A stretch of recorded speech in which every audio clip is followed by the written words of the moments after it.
From Washington, this is VOA News.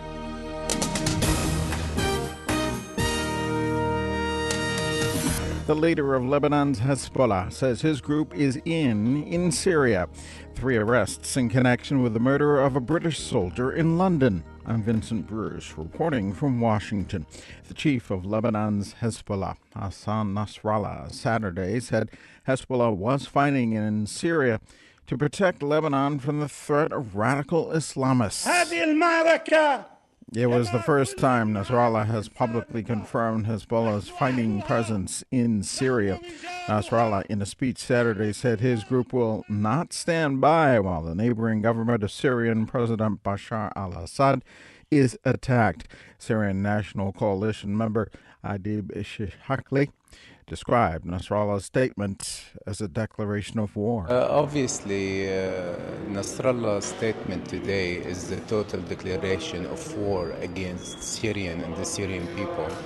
And it also shows that the regime in Syria is collapsing in the need of any outside help and any side interference from his friends. During Nasrallah's speech, Syrian troops and fighters from Lebanon-based Hezbollah were carrying out the heaviest barrage of gunfire yet in a week-long battle to take the strategic town of Qusar from rebel fighters.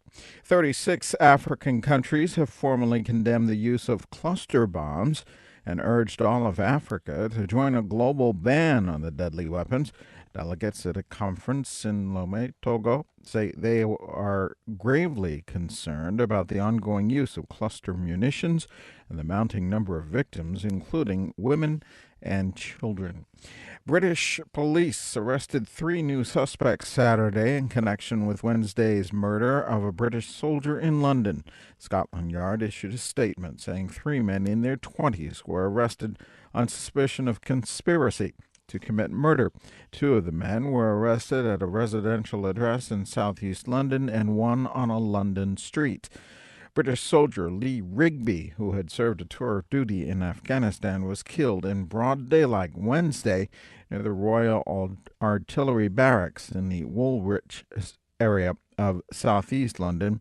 Video footage shows a suspected murderer wielding a knife, shouting threats and "God is great" in Arabic. More on these stories at voanews.com. A man wielding a knife or box cutter has stabbed a French soldier in the neck near Paris. Police union spokesman Christophe Crépin released a description of the suspect to the public Saturday. He described the suspect as tall, athletic, and said police think he was wearing a white tunic and sneakers. The stabbing raises concerns of copycat strikes following Wednesday's slaying of the British soldier on a London street in broad daylight.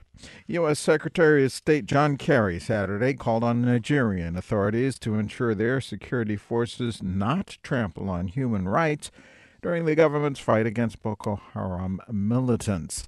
While in Ethiopia for a summit commemorating the African Union's 50th anniversary, Kerry said U.S. and Nigerian officials have spoken directly about the importance of Nigerian troops maintaining high standards in their respect for civilians' human rights.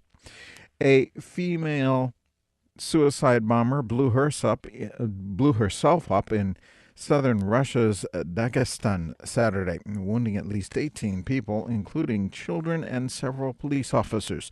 Police say the bomber detonated her explosives in the central square of Makhachkala, Dagestan's capital. At least 2 of the wounded are in critical condition. The woman was identified as 25-year-old Madina Aliyeva, a widow of 2 slain Islamists.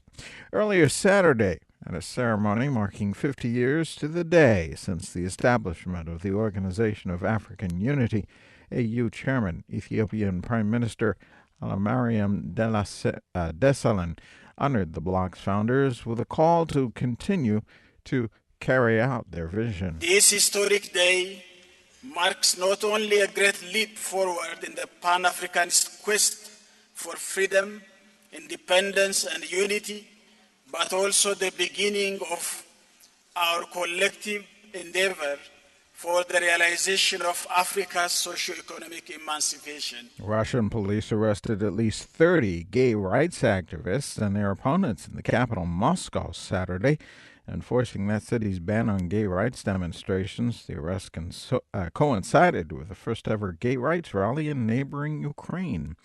Vintage Apple computers sold for more than $670,000 at an auction in Germany. Bob Luther, author of the book First Apple, calls the computer a rare collectible. Well, the Apple I, there were only 200 built, and they came out of the garage of Steve Jobs. The Apple I computer sold Saturday was assembled by Apple founders Steve Jobs and Steve Wozniak in 1976. For the latest news around the clock, visit us at voanews.com. I'm Vincent Bruce, VOA News, reporting from Washington.